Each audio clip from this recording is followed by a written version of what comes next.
The people of this picturesque town say that here Wales welcomes the world.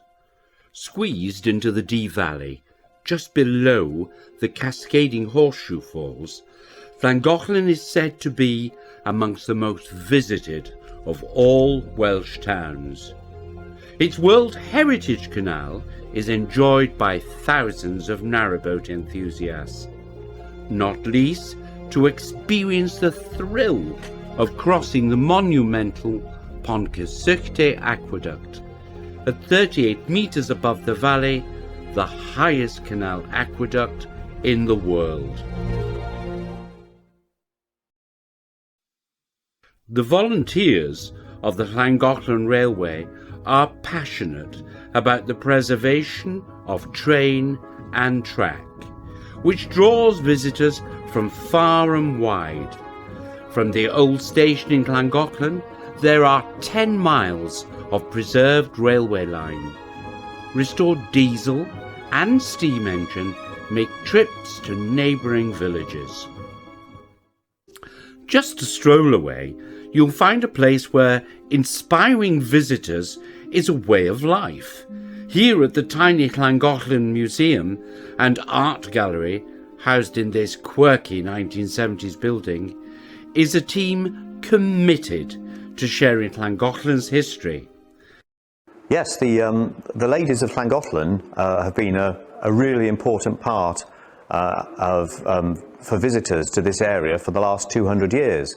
And today we try and keep the tradition on. We have a display about the ladies of Llangollen, and we also have got the original 2 gravestones, which were replaced by the local history society about 5 years ago. And the originals hang on the wall of Llangollen Museum. The equally knowledgeable staff at the Tourist Information Centre have details about local events at their fingertips and are eager to reach out to all who visit. At the heart of this community is the parish church of St Collen, its priest and its people. St Collen's is affiliated to Inclusive Church. Inclusive Church is a network of churches across the UK, mainly Anglican churches, that have a very strong vision and a belief that there should be no discrimination in our churches on grounds of gender, race, disability or sexual orientation. The image for me is that when we gather together at church around the table sharing the Eucharist, that everybody is invited and everybody is welcome. And that's a very strong message that we like to give here at St Collen's, that we are inclusive. This is the church of St John's on the outskirts of Llangollen. I'm here today to witness a very strange thing. They're about to bless the new statue of St Collen, who is actually the patron saint of Llangollen. He was trained in Orleans. He then came to England and was abbot of Glastonbury. He didn't like being abbot of Glastonbury, so he became a hermit and lived on the Tor in Glastonbury, where he had an encounter with a fairy king. He then had a vision that told him to come to Wales. And he set up his community or clan around the church today of St Collen. It's interesting to think that 1300 years after he arrived, he will again lead his people into the church of St Collen in Llangollen. And this is St Collen. He's about to be blessed. You can see he was a warrior, a very austere looking saint, but these Welsh saints were a bit grumpy and severe. And he will be carried through the streets to St Collen's church.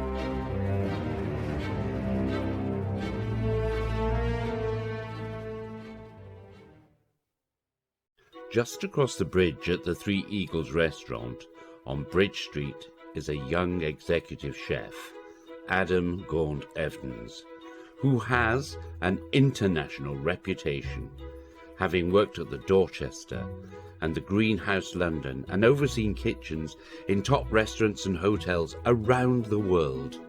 I think moving back to Llangollen, there's a real comfort, there's a real familiarity in the town. So I see lots of faces who I used to see growing up. Everyone is very friendly here. Most people probably know me now in the town. So there's a very nice, warm feeling of being back home and a security, which I think when you're away, you don't feel the same way. I think having stepped outside, I appreciate Llangollen a lot more than I did growing up. I think as a teenager or when I was a young chef, my ambition was just to leave and get away from Llangollen. Although I was very happy here, I had a great childhood here, but I couldn't wait to leave. And when I decided to come back, I just couldn't wait to get back here. And now I am here. I'm extremely happy being back in the local community where I grew up, and I can't see that ever changing. This is the tomb of Sarah Ponsonby, Eleanor Butler and Mary Carroll. They arrived here in 1780 in this unremarkable town on the London to Holyhead Turnpike. They were extended a welcome that would make them famous for the next 50 years. So why did Regency society beat a path to their door? What was it that was so notorious about these women? This is their story.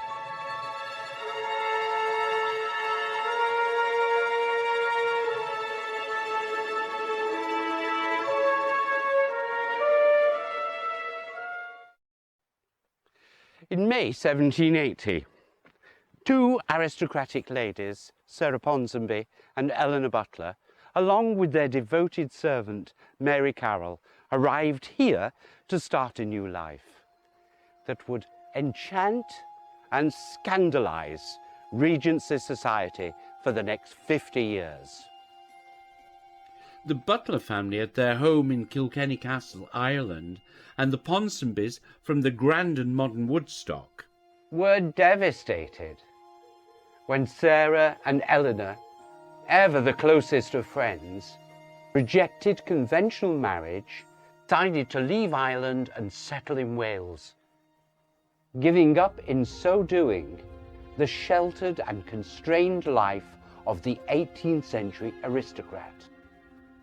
After staying at this property above the post office, Sarah and Eleanor moved into the house that would be their home for the rest of their lives.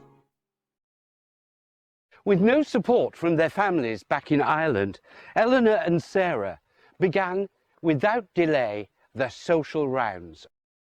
Old family contacts in the region, including the Middletons of Chirk Castle, the Winds of Winstay, gave the two hugely independent women much needed moral and financial support.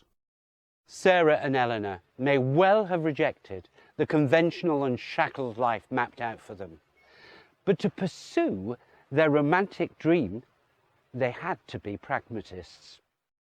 Their new and ordered life was regulated to every minute of the day, with reading in English, Latin, French, and other languages, writing letters by the score, writing their all-important journals, taking long walks in the countryside, and of course, the planning of their stunning garden.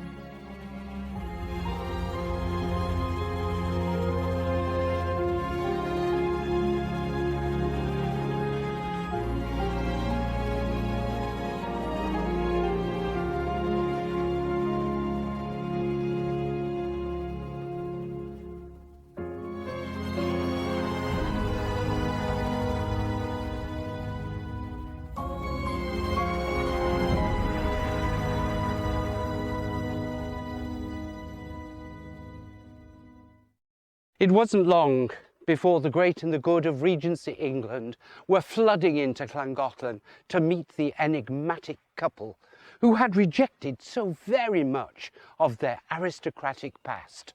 What they found was a house full of curiosities, a garden fit for a mansion, so much so that Charlotte, the wife of George II, asked for the plans of the garden. Eleanor and Sarah became celebrated. Like a brand, others wanted to own part of them, even be like them. In 1820, the Swansea Pottery produced dinner services featuring the two ladies. Whether Sarah and Eleanor's relationship was sexual, we will never know. We do know, however, that they had a very close friendship with Anna Seward and were visited by the illustrious heiress Anne Lister, known as Gentleman Jack. Up and down the country, Sarah Ponsonby and Eleanor Butler were emulated by other women living in close relationships. None more so than the two ladies buried in this grave, Charlotte Andrew and Amelia Lolly. Charlotte and Amelia were not aristocrats and did not enjoy the fame of their paragons. By some, their lifestyle was described as vulgar. Eleanor Butler herself referred disparagingly to the much younger couple as the lollies and the trolleys. But it was the lollies and the trolleys, on the death of the two ladies, who purchased Plasnewid and lived there for the rest of their lives. Charlotte and Amelia were strong, independent women who were brave enough to live openly their dream in a male-dominated, aristocratically controlled world. The fact remains that Sarah Ponsonby and Eleanor Butler inspired contemporary women from all walks of life to be more aware of their potential independence and self-worth. Wordsworth, after his visit to Llangollen in 1824, describes the ladies in his sonnet. Sisters in love, a love allowed to climb, even on this earth, above the reach of time. Their influence on successive generations of women has never lost its momentum. Writing in the 1930s, Sidonie Gabrielle Colette described the two ladies' life as voie céleste, a heavenly way of living.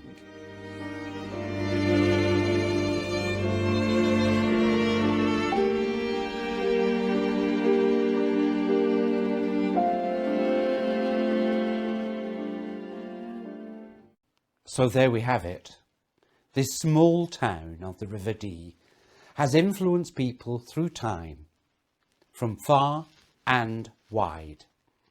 From the earliest settlements of St Collen to the 18th century, when this was a mecca for Regency society, until 1947 and the massive influence of the international Eisteddfod.